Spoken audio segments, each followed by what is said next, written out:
هاي متابعين، إن شاء الله تكونوا بخير. وصفتنا لليوم شوي طويلة بس بتستاهل. كوفي سويس رول. حبيت أرجيكم كمان أنا كيف بحضر قبل ما بلش الريسيبي.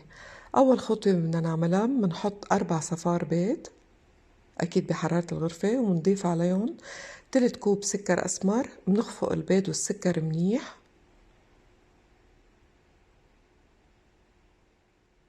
ومن بعدها بنضيف عليهم ربع كوب زيت نباتي،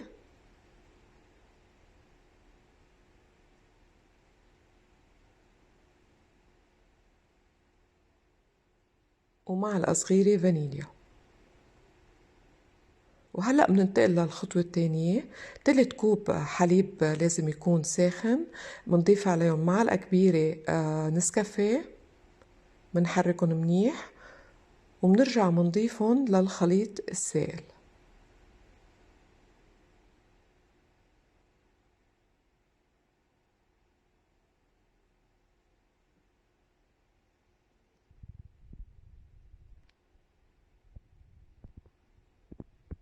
وهلأ بننتقل للمواد الجافة.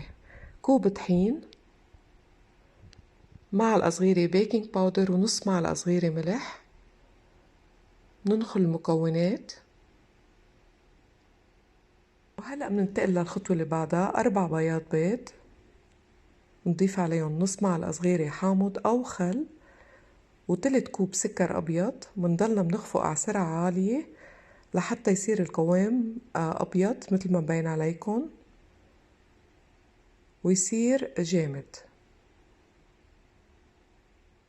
من بعدها منضيف بياض البيض للخليط اللي عملناه تدريجيا بالسباتشولا من تحت لفوق لحتى تخلص الكمية. بدنا ننتبه بطريقة الخلط مثل ما مبين عليكم من تحت لفوق.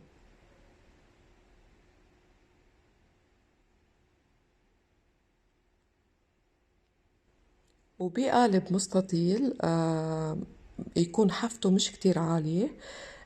منرش أول شي بيكنج سبراي، بعدين ورق الزبدة، وبنسكب الخليط.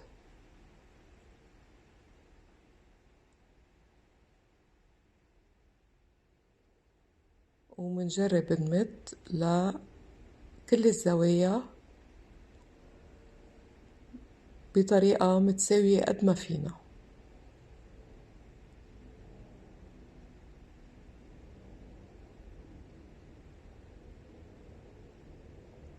بعدين بدنا نخبط القالب على الكاونتر قبل ما نحطه بالفرن.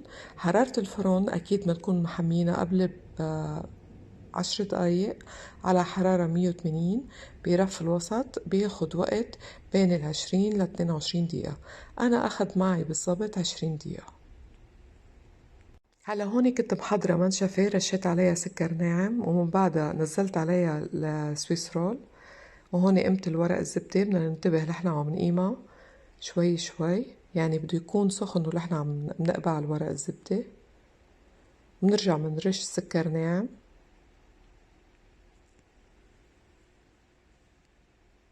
وهون طريقة كيف لفيت. هلا أول شي بتلاقوا صعوبة. أنا أول مرة عملتها كنت خايفانة كتير، بس بعدين بتتعودوا. أول شي أول ما بتبرموها بتحسوا حتنكسر، بس بضلكم مكملين.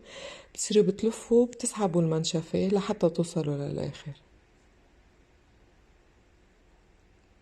ومن بعدها بتحطوه على جنب. وبنبلش لحتى نعمل الفروستنج اللي بدنا نحطها بقلبها. 140 جرام زبدة بحرارة الغرفة. بنضيف عليهم 3/4 كوب سكر ناعم، بنكونوا منخولين. وعلى أول شي على سرعة واطية، بعدين بنقوي السرعة. على جنب بندوب معلقتين حليب سائل مع معلقة كبيرة نسكافيه، بندوبهم منيح. هون الزبدة من بعد ما خلطناها على سرعة عالية وصارت مايلة للبياض، بنضيف عليهم خليط النسكافيه، وبنرجع بنخفق كمان مرة تانية على سرعة عالية. وكل شوي بنقيم الزبدة اللي على الجوانب وبنجيبهم للنص وبنرجع بنخفق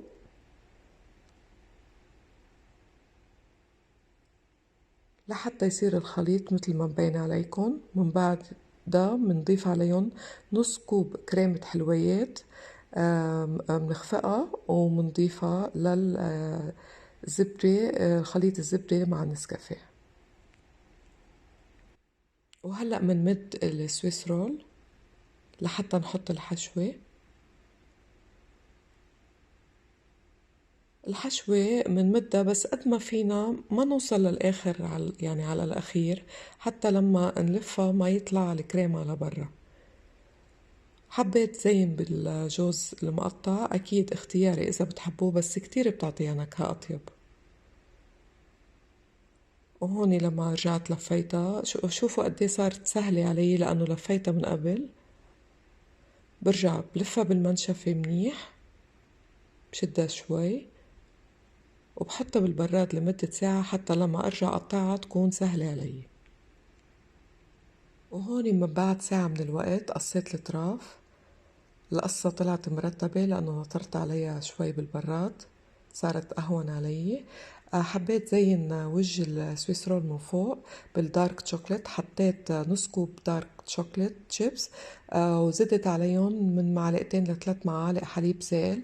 هلأ بالنسبة للصوص، إذا بتحبوه يكون سائل أكتر بتزيدوا الحليب، وإذا بدكم إياه يكون جامد بتخففوا حليب. أكيد من بعد ما تحطوا الشوكليت شيبس وتحطوا الحليب، بتحطون بالمايكرويف حوالي 40 ثانية، وبترجعوا بتخلطون وبتحطون على وجه السويس رول.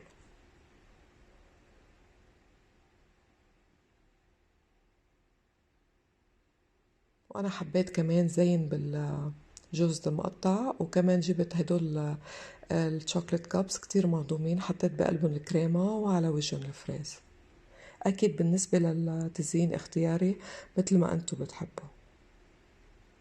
هلا أنا حبيت إنه أعمل الأول سويس رول أعمله على نكهة القهوة. هلا ممكن أرجع مرة تانية على نكهة تانية، بس حبيت أول شي بلش بالقهوة، لأنه أنا مثل ما بتعرفوا كتير بحب القهوة.